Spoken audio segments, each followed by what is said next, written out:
നിങ്ങൾ ഈ കണ്ട സൗഖ്യങ്ങൾ, ചെവിയുടെ ഡയഫ്രം പോയി കേൾവി, ഇപ്പോൾ ഇടുപ്പിൽ ദ്രവിച്ചാണ്, ഇപ്പോൾ വേദനയില്ല, അല്ലെ പല കാര്യങ്ങളും നിങ്ങൾ കണ്ടു നിങ്ങളുടെ കൺമുമ്പിൽ. ബെൽറ്റ് ഇവിടെ ഊരി കളഞ്ഞിട്ട് പോയി. നമ്മുടെ ഓരോ ധ്യാനത്തിലും ഇതുപോലെ കർത്താവ് ചെയ്യുന്നു. ഇത് നിങ്ങളുടെ കൺമുമ്പിൽ നിങ്ങൾ കാണുന്നു. ഇതാണ് അത്ഭുത പ്രവർത്തന വരം എന്ന് പറയുന്നത്. അത്ഭുത പ്രവർത്തന വരം. തൊടുന്ന നിമിഷം അല്ലെ പ്രാർത്ഥിക്കുന്ന നിമിഷം ഹീലിംഗ് പൂർണ്ണമാകുക, ഹീലിംഗ് നടക്കുക. ഹല്ലേലൂയ. വിശ്വാസത്തിൻ്റെ ആ ഒരു വലിയ ശക്തിയും അത്ഭുത രോഗശാന്തിയുടെ ആ ഒരു കൃപയും നമ്മൾ നിൽക്കുകയും, അതുകൊണ്ട് ശക്തിപരങ്ങൾ അത് നിൽക്കുകയും നമ്മൾ പ്രാർത്ഥിക്കുമ്പോൾ ആ സംഭവം നടക്കുക. ഇവിടെ വിശ്വാസത്തിൻ്റെ വലിയൊരു അഭിഷേകം നമ്മുടെ ഉള്ളിൽ ജ്വലിക്കുക. അത് നടക്കും, അത് സംഭവിക്കും. Praise the Lord. ഹല്ലേലൂയ. വിശ്വാസത്തിൻ്റെ വരം, അത്ഭുത പ്രവർത്തന വരം, രോഗശാന്തി വരം. നമ്മൾ മുമ്പേ മോശയുടെ കാര്യത്തിലുണ്ട്. മോശയുടെ ദൈവം പറയുന്നു, വടി കയ്യിലെടുക്കുക, നിന്റെ ഉള്ളിൽ ഞാൻ ശക്തി ഇട്ടിട്ടുണ്ട്, നീ ചെങ്കടൽ പിളർക്കുക. മോശയിലൂടെ ദൈവം പ്രവർത്തിക്കണം. ദൈവം ഇറങ്ങി വന്ന് ചെങ്കടൽ പിളർക്കല്ല, മോശ കരമെത്തി പിടിച്ച് പ്രാർത്ഥിച്ചു. ഒരു കിഴക്കൻ കാറ്റ് വീശി ദൈവത്തിൻ്റെ ആത്മാവിൻ്റെ പ്രവാഹമുണ്ടായി, ചെങ്കടൽ പിളർക്കപ്പെട്ടു. വലിയൊരു അത്ഭുതം അവിടെ നടക്കുകയാണ്. ഇത് മോശയിലുള്ള, മോശ കരഞ്ഞത് എന്തിനു വേണ്ടിയാണ്? മോശ അവിടെ നിന്ന് കരഞ്ഞില്ല ചെങ്കടലിൽ. അവിടെ വിശ്വാസത്തിൻ്റെ ഒരു എന്താ താഴോട്ട് പോയി, വിശ്വാസത്തിൻ്റെ ലെവൽ. അവിടെയാണ് ദൈവത്തിൻ്റെ ഒരു ശക്തി കൊടുക്കുക. നീ എന്തിനാ കരയുന്നത്? ജനത്തോട് മുൻപോട്ട് പോകാൻ പറയുക. അപ്പോൾ തന്നെ വീണ്ടും മോശക്കൊരു ബലം കിട്ടുക. പ്രാർത്ഥിക്കുന്നു, അത്ഭുതം നടക്കുന്നു. അത് നമ്മുടെ വിശ്വാസത്തിൻ്റെ അഭിഷേകത്തിൻ്റെ ശക്തി. ഈ താഴോട്ട് പോകുമ്പോൾ ശുശ്രൂഷകളിൽ പോലും വലിയ പരാജയങ്ങൾ സംഭവിക്കാം. ശുശ്രൂഷകൾ ഡൗൺ ആയി പോവുകയാണ്. വിശ്വാസത്തിൻ്റെ അഭിഷേകം എന്ന് പറയുന്നത് അതൊരു ശക്തമായൊരു കൃപയാണ്. നിങ്ങളെല്ലാവരും വിശ്വാസത്തിൻ്റെ വരത്തിന് വേണ്ടി പ്രാർത്ഥിക്കണം. അത്ഭുത രോഗശാന്തി വരം, അത്ഭുത പ്രവർത്തന വരത്തിന് വേണ്ടി പ്രാർത്ഥിക്കണം. അതെന്തിനു വേണ്ടിയാണ് ഞാൻ അങ്ങനെ പറഞ്ഞെന്നറിയാമോ? അപ്പസ്തോല പ്രവർത്തനത്തിൽ 6-ാം അധ്യായത്തിൻ്റെ 8-ാമത്തെ വചനത്തിൽ സ്തേഫാനോസിനെ കുറിച്ച് പറയുന്നുണ്ട്. സ്തേഫാനോസ് കൃപാവരവും ശക്തിയും കൊണ്ട് നിറഞ്ഞ് ജനമധ്യത്തിൽ പല അത്ഭുതങ്ങളും വലിയ അടയാളങ്ങളും പ്രവർത്തിച്ചു. സ്തേഫാനോസ് കൃപാവരവും ശക്തിയും കൊണ്ട് നിറഞ്ഞ് ജനമധ്യത്തിൽ അടയാളങ്ങളും അത്ഭുതങ്ങളും പ്രവർത്തിച്ചു. ജനമധ്യത്തിൽ അടയാളങ്ങളും അത്ഭുതങ്ങളും പ്രവർത്തിക്കണമെങ്കിൽ നാം ഓരോരുത്തരും കൃപാവരങ്ങൾ കൊണ്ട്, ദൈവശക്തി കൊണ്ട് നിറയണം. കൃപാവരങ്ങൾ കൊണ്ട്, ദൈവശക്തി കൊണ്ട് നമ്മൾ നിറയണം. സങ്കീർത്തനം 77-ാം അധ്യായത്തിൽ 10 മുതൽ 14 വരെയുള്ള വചനങ്ങൾ ബൈബിൾ ഉള്ളവരെന്ന് എടുത്തു നോക്കുക. സങ്കീർത്തനം 77, 10 മുതൽ 14 വരെയുള്ള വചനങ്ങൾ. അത്യുന്നതൻ്റെ ശക്തി പ്രകടമാകാത്തതാണ് എൻ്റെ ദുഃഖകാരണം എന്ന് ഞാൻ പറഞ്ഞു. അത്യുന്നതൻ്റെ ശക്തി, ദൈവശക്തി സമൂഹമധ്യത്തിൽ ദൈവവചന ശുശ്രൂഷ നടക്കുന്ന സ്ഥലങ്ങളിൽ നടക്കണം. ദൈവവചനം എവിടെ പ്രഘോഷിക്കപ്പെടുന്നുവോ അവിടെ ദൈവശക്തിയുടെ വെളിപ്പെടുത്തലുണ്ടാകണം. രോഗശാന്തികളും അടയാളങ്ങളും അത്ഭുതങ്ങളും ദൈവശക്തിയുടെ വെളിപ്പെടുത്തലും സംഭവിക്കണം. ഞാൻ കർത്താവിൻ്റെ പ്രവൃത്തികൾ ഓർമ്മിക്കും. പണ്ട് അങ്ങ് ചെയ്ത അത്ഭുതങ്ങൾ ഞാൻ അനുസ്മരിക്കും. പണ്ട് അങ്ങ് ചെയ്ത അത്ഭുതങ്ങൾ ഞാൻ അനുസ്മരിക്കും. പണ്ട് ചെയ്ത കാര്യങ്ങളല്ല നമുക്ക് അനുസ്മരിക്കേണ്ടത്. ഇന്ന്, ഇപ്പോൾ, ഈ നിമിഷം കർത്താവ് ചെയ്യുന്ന അത്ഭുതങ്ങളെക്കുറിച്ചാണ് നമുക്ക് പറയേണ്ടത്. പണ്ട് ചെയ്തല്ല, ഇപ്പോൾ കർത്താവ് ചെയ്ത അത്ഭുതങ്ങൾ, ഇന്ന് ചെയ്യുന്ന അത്ഭുതങ്ങൾ, അതേക്കുറിച്ച് പറയണമെങ്കിൽ അതിന് തക്കതായ ഒരു അഭിഷേകത്തിലേക്ക് നമ്മൾ വളരണം. ഞാൻ അങ്ങയുടെ സകല പ്രവൃത്തികളെയും പറ്റി ധ്യാനിക്കും. അങ്ങയുടെ അത്ഭുതകരമായ പ്രവൃത്തികളെ പറ്റി ചിന്തിക്കും. കർത്താവിൻ്റെ അത്ഭുത പ്രവൃത്തികളെ പറ്റി നമ്മൾ ചിന്തിക്കണം. എന്തിനാ അത്ഭുത പ്രവൃത്തികളെ പറ്റി ചിന്തിക്കുന്നത്? അത്ഭുതങ്ങളെ പറ്റി ചിന്തിച്ച് നമ്മുടെ മനസ്സും ബുദ്ധിയും ഒക്കെ ആ ഒരു ലെവലിലേക്ക് വരണം. ചെറിയ രീതിയിലല്ല നമ്മൾ ചിന്തിക്കേണ്ടത്, വലിയ രീതിയിൽ ദൈവത്തിൻ്റെ പ്രവർത്തനത്തെക്കുറിച്ച് നമ്മൾ ചിന്തിക്കണം. മഹോന്നതനായ ദൈവം വലിയ കാര്യങ്ങൾ ചെയ്യുമെന്ന് തന്നെ നമ്മൾ വിശ്വസിക്കണം. ആ വിശ്വാസ തലങ്ങളിലേക്ക് വരണം. ദൈവമേ, അങ്ങയുടെ മാർഗം പരിശുദ്ധമാണ്. നമ്മുടെ ദൈവത്തെ പോലെ ഉന്നതനായി ആരുണ്ട്? 14-ാമത്തെ വചനം പറയുന്നു, അങ്ങാണ് അത്ഭുതങ്ങൾ പ്രവർത്തിക്കുന്ന ദൈവം, ജനതകളുടെ ഇടയിൽ ശക്തി വെളിപ്പെടുത്തിയതും അങ്ങ് തന്നെ. അങ്ങാണ് അത്ഭുതങ്ങൾ പ്രവർത്തിക്കുന്ന ദൈവം. അങ്ങാണ് അത്ഭുതങ്ങൾ പ്രവർത്തിക്കുന്ന ദൈവം. ജനതകളുടെ ഇടയിൽ ശക്തി വെളിപ്പെടുത്തിയതും അങ്ങ് തന്നെ. അങ്ങാണ് അത്ഭുതങ്ങൾ പ്രവർത്തിക്കുന്ന ദൈവം. ജനതകളുടെ ഇടയിൽ ശക്തി വെളിപ്പെടുത്തിയതും അങ്ങ് തന്നെ. അത്ഭുത പ്രവർത്തനപരം എന്ന് പറഞ്ഞാൽ എന്താണ് എന്ന് നമ്മൾ കേൾക്കുകയാണ്. ആവശ്യക്കാരെ കുറിച്ചെടുക്കുക. ഒന്ന്, പ്രകൃതിയുടെ സാധാരണ പ്രവർത്തനങ്ങളിൽ ദൈവം ഇടപെടുന്നു. പ്രകൃതിയുടെ സാധാരണ പ്രവർത്തനങ്ങളിൽ ദൈവം ഇടപെടുന്നു. നമുക്കറിയാം, കാനായിലെ കല്യാണ വീട്ടിൽ യേശു വെള്ളം വീഞ്ഞാക്കി മാറ്റുന്നു. വെള്ളം വീഞ്ഞായിട്ട് മാറുന്ന ഒരു അത്ഭുതം അവിടെ നടക്കുക. പ്രകൃതിയുടെ ഒരു സാധാരണ ലെവലിൽ ദൈവം പ്രവർത്തിക്കുകയാണ്. സാധാരണ ലെവലിൽ വെള്ളം വെള്ളമാണ്, പക്ഷെ വെള്ളം വീഞ്ഞായിട്ട് മാറുന്നു. അപ്പോൾ ദൈവം പ്രകൃതിയുടെ സാധാരണ കാര്യങ്ങളിൽ ദൈവത്തിൻ്റെ ഇടപെടൽ ഉണ്ടാവുകയാണ്. രണ്ട്, മനുഷ്യബുദ്ധിക്കും ചിന്തകൾക്കും അതീതമായി ദൈവത്തിൻ്റെ ശക്തി പ്രവർത്തിക്കുന്നു. മനുഷ്യബുദ്ധിക്കും ചിന്തകൾക്കും അതീതമായി ദൈവത്തിൻ്റെ ശക്തി പ്രവർത്തിക്കുന്നു. മനുഷ്യബുദ്ധിക്കും ചിന്തകൾക്കും അതീതമായി ദൈവത്തിൻ്റെ ശക്തി പ്രവർത്തിക്കുന്നു. നമ്മുടെ ബുദ്ധിക്കും ചിന്തയ്ക്കും അപ്പുറമായിട്ട് ദൈവത്തിൻ്റെ ശക്തിയുടെ പ്രവർത്തനം ഉണ്ടാവുകയാണ്. ഈ കഴിഞ്ഞ മറൈൻ ഡ്രൈവ് കൺവെൻഷനിൽ ബഹുമാനപ്പെട്ട വട്ടായച്ചൻ്റെ കൂടെ ഞാൻ 5 ദിവസം ഉണ്ടായിരുന്നു. അന്ന് അവിടെ നമ്മുടെ ധ്യാനത്തിൽ കൺവെൻഷനിൽ സാക്ഷി പറയാനായിട്ട് തൃപ്പൂണിത്തറയിൽ നിന്ന് ഒരു ഫാമിലി വന്നു. പാലാ താബോർ ധ്യാന മന്ദിരത്തിൽ ഞാൻ നടത്തിയ ധ്യാനത്തിൽ പങ്കെടുത്ത ഒരു ഭാര്യയും ഭർത്താവുക. അന്നവിടെ മറൈൻ ഡ്രൈവിൽ സാക്ഷി പറഞ്ഞു. ആ മകള് ഭർത്താവ് നിന്ന് ധ്യാനത്തിന് വന്നു. അവരുടെ വിഷമം ഇതായിരുന്നു, ആ മകളുടെ ഗർഭപാത്രത്തിൽ കിടക്കുന്ന കുഞ്ഞിന് 2 കിഡ്നിയുമില്ല. ഡോക്ടേഴ്സ് പറയുന്നു ഓപ്പറേഷൻ അല്ലാതെ മറ്റൊരു വഴിയുമില്ല. എൻ്റെ അടുക്കൽ വന്ന് കാര്യങ്ങൾ പറഞ്ഞു. അവളുടെ അപ്പനും അമ്മയും എല്ലാവരും ഉണ്ട്, എല്ലാവരും സങ്കടത്തിലാണ്. പ്രാർത്ഥിച്ചു. ഞാൻ പറഞ്ഞു ഒന്നും വിഷമിക്കേണ്ട, കർത്താവ് കിഡ്നി തരും. അടുത്ത ധ്യാനത്തിന് ഡേറ്റ് പറഞ്ഞു, ഇത്താന്തിന് വേണ്ടി ധ്യാനമാണ്, വന്ന് കൂടിക്കൊള്ളാൻ പറഞ്ഞു. അന്ന് ഒരു ദിവസം വന്ന് പ്രാർത്ഥന മേടിച്ചു. അടുത്ത ധ്യാനത്തിന് അവർ പങ്കെടുത്തു. ആ സമയത്ത് അവർക്ക് വേണ്ടി ശക്തമായിട്ട് പ്രാർത്ഥിച്ചു. ധ്യാനം കഴിഞ്ഞിട്ട് അവർ ചെന്ന് സ്കാൻ ചെയ്യുമ്പോൾ അത്ഭുതം നടന്നു കഴിഞ്ഞിരുന്നു. കുഞ്ഞിന് 2 കിഡ്നിയും കർത്താവ് സൃഷ്ടിച്ചിരുന്നു. Hallelujah, hallelujah. അവർ തൃപ്പൂണിത്തറയാണ് താമസിക്കുന്നത്. മറൈൻ ഡ്രൈവിൽ ഭാര്യയും ഭർത്താവും അവിടെ നിന്ന് ആ വലിയ സാക്ഷ്യം കർത്താവിൻ്റെ മഹത്വത്തിന് വേണ്ടി പങ്കുവെക്കുക. ഇല്ലാത്ത അവയവങ്ങളെ കർത്താവ് സൃഷ്ടിക്കും. Praise the Lord. ആരും സംശയിക്കണ്ട, നമ്മുടെ കർത്താവ് അത്രയ്ക്കും വലിയവനാണ്. മനുഷ്യന്റെ ബുദ്ധിക്കും ചിന്തകൾക്കും അതീതമായി ദൈവത്തിൻ്റെ ശക്തി പ്രവർത്തിക്കുന്നു. യേശുവിൻ്റെ പുനരുത്ഥാനം സത്യമെന്നും അവിടുന്ന് ഇന്നും ജീവിക്കുന്നെന്നും തെളിയുന്നു. യേശുക്രിസ്തുവിൻ്റെ പുനരുത്ഥാനം സത്യമാണെന്നും അവിടുന്ന് ഇന്നും ജീവിക്കുന്നുവെന്നും സമൂഹ മധ്യത്തിൽ വെളിപ്പെടുകയാണ്. അത്ഭുതങ്ങളും അടയാളങ്ങളും സംഭവിക്കുന്നുണ്ട്. അടുത്തത്, പരിശുദ്ധാത്മാവ് യേശുവിൻ്റെ വാക്കും പ്രവൃത്തിയും മനസ്സും നമുക്ക് നൽകുക. അതിന് വിശ്വാസത്തിന് വരെ നമുക്കാണ്. പരിശുദ്ധാത്മാവ് വാക്കും പ്രവൃത്തി മനസ്സും, യേശുവിൻ്റെ വാക്ക്, യേശുവിൻ്റെ മനസ്സ്, യേശുവിൻ്റെ പ്രവൃത്തികൾ നമുക്ക് നൽകുക. നമ്മിലൂടെ കർത്താവ് പ്രവർത്തിക്കുക പരിശുദ്ധാത്മാവിലൂടെ. യേശുവിൻ്റെ വാക്ക്, സൗഖ്യം നടക്കട്ടെ, നടന്നു കഴിഞ്ഞു. നട്ടല് ഉണ്ടാവട്ടെ, ഉണ്ടായിക്കഴിഞ്ഞു. യേശുവിൻ്റെ മനസ്സ് അറിയുന്നത് പരിശുദ്ധാത്മാവിലൂടെ. യേശുവിൻ്റെ മനസ്സ് പരിശുദ്ധാത്മാവ് തരും. അങ്ങനെ ആ മനസ്സറിഞ്ഞ് നമുക്ക് ശുശ്രൂഷകൾ ചെയ്യാൻ സാധിക്കണം.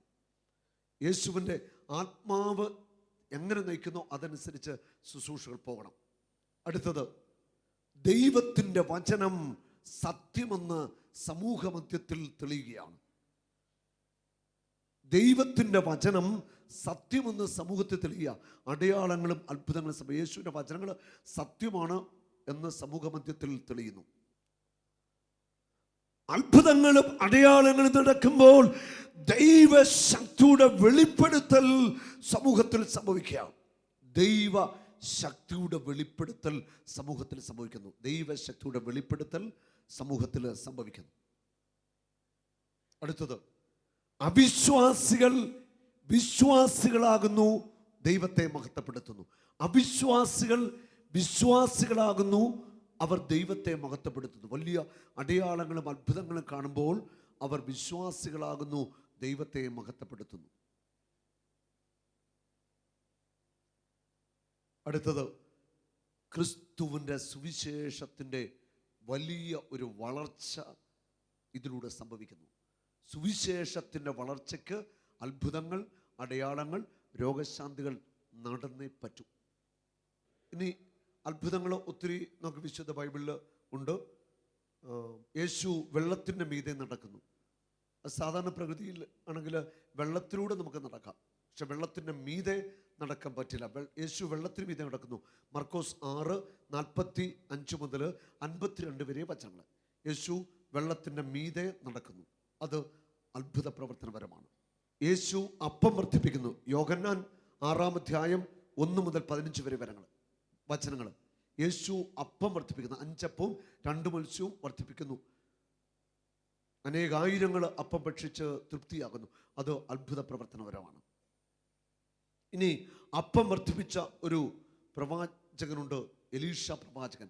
2 രാജാക്കന്മാർ 4-ാം അധ്യായത്തിൽ 42 മുതൽ 44 വരെ വചനങ്ങൾ. എലീഷ അപ്പം വർദ്ധിപ്പിക്കുന്നു. അവിടെ ഉണ്ടായിരുന്ന എല്ലാവരും ഭക്ഷിച്ച് തൃപ്തരാകുന്നു. അടുത്തത്, വിധവയുടെ എണ്ണ. 2 രാജാക്കന്മാർ 4-ാം അധ്യായത്തിൽ 1 മുതൽ 7 വരെ വചനങ്ങൾ. എണ്ണ ആ കുടുംബത്തിന് ജീവിക്കാൻ വേണ്ടി പാത്രങ്ങളിൽ എണ്ണ എല്ലാറ്റിലും നിറയ്ക്കാനാണ് പ്രവാചകൻ പറയുക. എണ്ണ അവസാനിക്കുന്നില്ല, പാത്രങ്ങളിൽ നിറയ്ക്കുന്നതനുസരിച്ച് എണ്ണ വരുന്ന ഒരു അത്ഭുതം. അത് അത്ഭുത പ്രവർത്തനപരമാണ്. വിധവയുടെ എണ്ണയെക്കുറിച്ച് 2 രാജാക്കന്മാർ 4:1 മുതൽ 7 വരെ വചനങ്ങളിൽ പറയുന്നു. അടുത്തത്, എലീഷ പ്രവാചകൻ ചെയ്ത ഒരു അത്ഭുതമാണ്. അതായത് ഒരു കോടാലി പുഴയിൽ പോയി വെള്ളത്തിൽ കിടക്കുക. ഇരുമ്പ് വെള്ളത്തിൽ വീണാൽ വെള്ളത്തിലേക്ക് താണുപോകും. പ്രവാചകൻ ഒരു കമ്പെടുത്ത് വെട്ടിയിട്ട് വെള്ളത്തിലേക്ക് എറിഞ്ഞു. കോടാലി പൊങ്ങി വന്ന് ആ കമ്പയിൽ കയറി കോടാലി എടുക്കുന്നു. അത്ഭുത പ്രവർത്തനപരമാണ്. 2 രാജാക്കന്മാർ 6-ാം അധ്യായത്തിൽ 1 മുതൽ 7 വരെ വചനങ്ങൾ. സങ്കീർത്തനം 92:4. സങ്കീർത്തനം 92:4. കർത്താവേ, അങ്ങയുടെ പ്രവൃത്തികൾ എന്നെ സന്തോഷിപ്പിച്ചു. അങ്ങയുടെ അത്ഭുത പ്രവൃത്തി കണ്ട് ഞാൻ ആനന്ദഗീതം ആലപിക്കുന്നു. അങ്ങയുടെ അത്ഭുത പ്രവൃത്തികൾ കണ്ട് ഞാൻ ആനന്ദഗീതം ആലപിക്കുന്നു. ഹല്ലേലൂയ. സങ്കീർത്തനം 96:3. ജനതകളുടെ ഇടയിൽ അവിടുത്തെ മഹത്വം പ്രഘോഷിക്കുവിൻ. ജനപദങ്ങളുടെ ഇടയിൽ അവിടുത്തെ അത്ഭുത പ്രവൃത്തികൾ വർണ്ണിക്കുവിൻ. ജനതകളുടെ ഇടയിൽ അവിടുത്തെ അത്ഭുത പ്രവൃത്തികൾ വർണ്ണിക്കുവിൻ. സങ്കീർത്തനം 89:5. കർത്താവേ, ആകാശം അങ്ങയുടെ അത്ഭുതങ്ങളെ സ്തുതിക്കട്ടെ. കർത്താവേ, ആകാശം അങ്ങയുടെ അത്ഭുതങ്ങളെ സ്തുതിക്കട്ടെ. ഭാരതീയർ വിത്തുപിടിച്ചെന്ന് പറയാവോ? കർത്താവേ, കർത്താവേ, ആകാശം ആകാശം അങ്ങയുടെ അത്ഭുതങ്ങളെ സ്തുതിക്കട്ടെ. അങ്ങയുടെ അത്ഭുതങ്ങളെ സ്തുതിക്കട്ടെ. മനുഷ്യമക്കൾ കർത്താവ് ചെയ്ത അത്ഭുതങ്ങളെ സ്തുതിക്കട്ടെ. കർത്താവ് ചെയ്ത അത്ഭുതങ്ങളെ സ്തുതിക്കട്ടെ. സ്വരമുയർത്തി ഒന്ന് സ്തുതിക്കാമോ? ആരാധന, ആരാധന, ആരാധന. വലിയ വിശ്വാസത്തോടെ നന്ദിയോടെ സ്തുതിക്കുന്നു യേശുവേ. ആരാധന, ആരാധന. അപ്പോസ്തല പത്രം 10:44 കവിയോട് ചേർന്ന് പത്രോസ് ഇത് പറഞ്ഞുകൊണ്ടിരിക്കുമ്പോൾ തന്നെ കേട്ടുകൊണ്ടിരുന്ന എല്ലാവരുടെ മേലും പരിശുദ്ധാത്മാവ് വ്യാപരിച്ചു. അത്ഭുത പ്രവർത്തന വരങ്ങൾ, രോഗശാന്തി വരൊക്കെ നിറയാൻ ആഗ്രഹിച്ചുകൊണ്ട് സ്തുതിക്കുന്നു. ആരാധന, ആരാധന, ആരാധന, ആരാധന. പരിശുദ്ധാത്മാവേ, ആരാധന, ആരാധന, ആരാധന. Praise the Lord. ഇനി എനിക്ക് പങ്കുവയ്ക്കാനുള്ളത് അടുത്ത ഒരു കാര്യം. ഞാൻ പൊതുവായിട്ട് അറിഞ്ഞ രോഗശാന്തി വരം, അത്ഭുത പ്രവർത്തന വരം, വിശ്വാസവരം, ഈ 3 കാര്യങ്ങൾ. അതിന് നിങ്ങൾ എല്ലാവരും തീഷ്ണമായിട്ട് പ്രാർത്ഥിക്കണം. എങ്ങനെ ഈ വരങ്ങൾ കിട്ടുന്നത്? വരങ്ങൾ കിട്ടണമെങ്കിൽ നമ്മൾ പ്രാർത്ഥിക്കണം. പ്രാർത്ഥിച്ചാൽ വരങ്ങൾ കിട്ടുമോ? വരങ്ങൾ ശുശ്രൂഷകർക്കാണ് ആവശ്യം.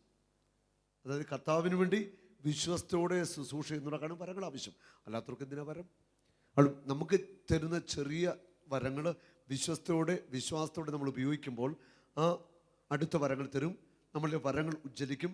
അങ്ങനെ ശുശ്രൂഷകൾ വർഷങ്ങൾ പിന്നിടുമ്പോൾ അങ്ങനെ അതിൻ്റെ അളവും ശക്തിയും ഒക്കെ വർദ്ധിച്ചു വരും. അവിശ്വസ്തത നമ്മൾ ഒരിക്കലും ശുശ്രൂഷ വരങ്ങളിൽ കാണിക്കാൻ പാടില്ല. ശുശ്രൂഷ വരങ്ങൾ നമ്മുടെ തന്നെ സ്വന്തം ആവശ്യത്തിന് വേണ്ടിയുള്ളതല്ല.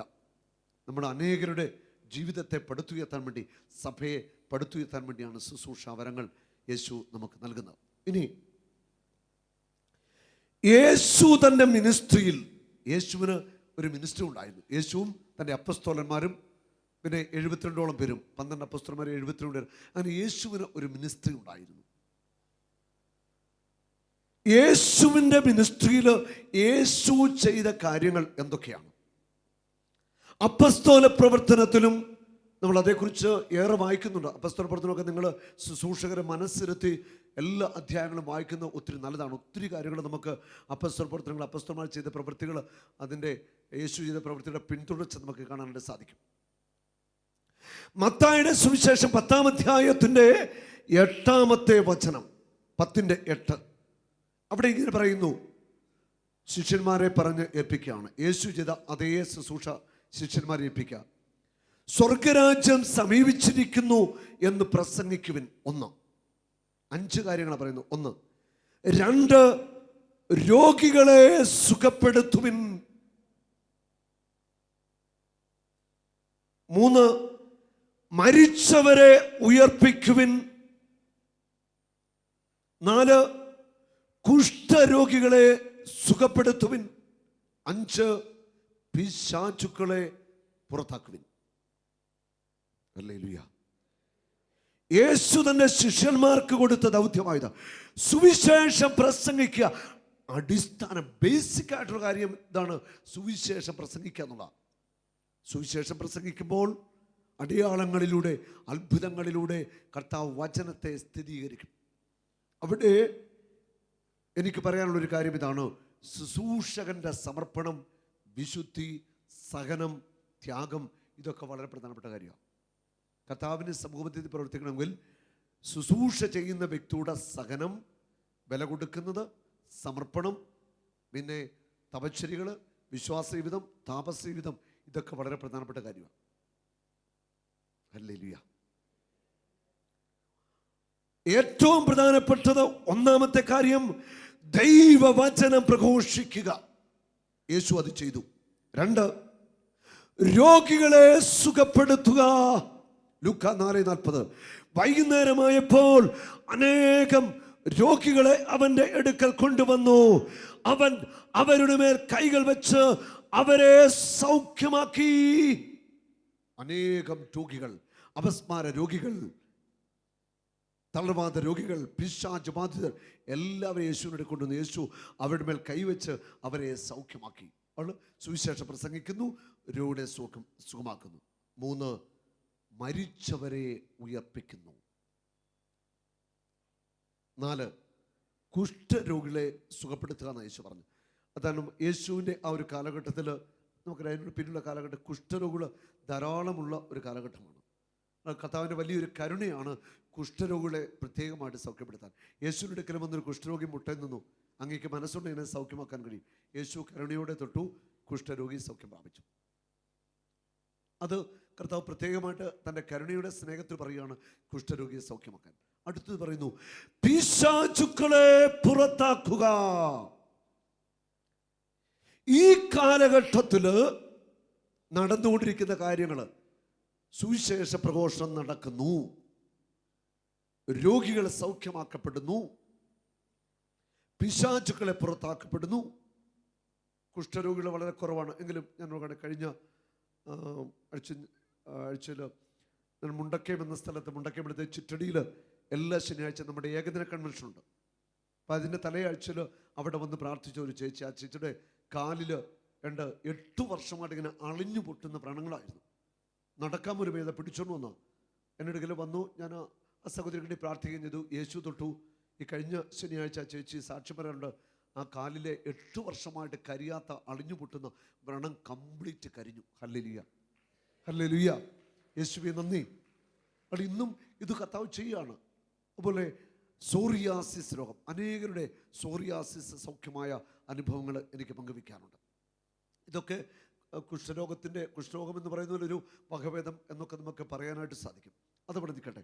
ഇനി ലാസ്റ്റ് പറയുന്നത് പിശാചുക്കളെ പുറത്താക്കി. ഈ കാലഘട്ടത്തിൽ സുവിശേഷം പ്രസംഗിക്കപ്പെടുന്നു, പിശാചുക്കളെ പുറത്താക്കുന്നു, രോഗികളെ സൗഖ്യമാക്കുന്നു, വ്യത്യസ്തമായ രോഗശാന്തികൾ എല്ലാം നടക്കുന്നുണ്ട്.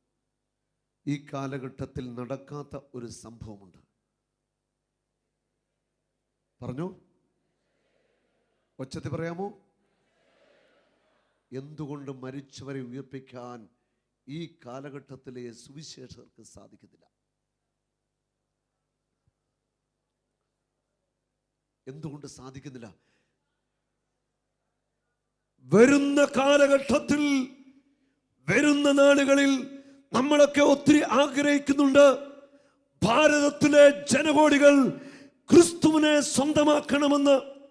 വെറും 2.5% ഉള്ളൂ ക്രൈസ്തവ സമൂഹം. ക്രിസ്തുവിനെ കുറിച്ച് കേട്ടിട്ടില്ലാത്ത ജനകോടികൾ ഈ ഭാരതത്തിന് മണ്ണിലുണ്ട്. ഇന്നും ജീവിച്ചു മരിക്കുന്നുണ്ട്. യേശു നൽകുന്ന രക്ഷയെക്കുറിച്ച്, യേശുവിന്റെ കരുണയെക്കുറിച്ച്, യേശുവിന്റെ സ്നേഹത്തെക്കുറിച്ച് അറിയാത്ത ജനകോടികൾ.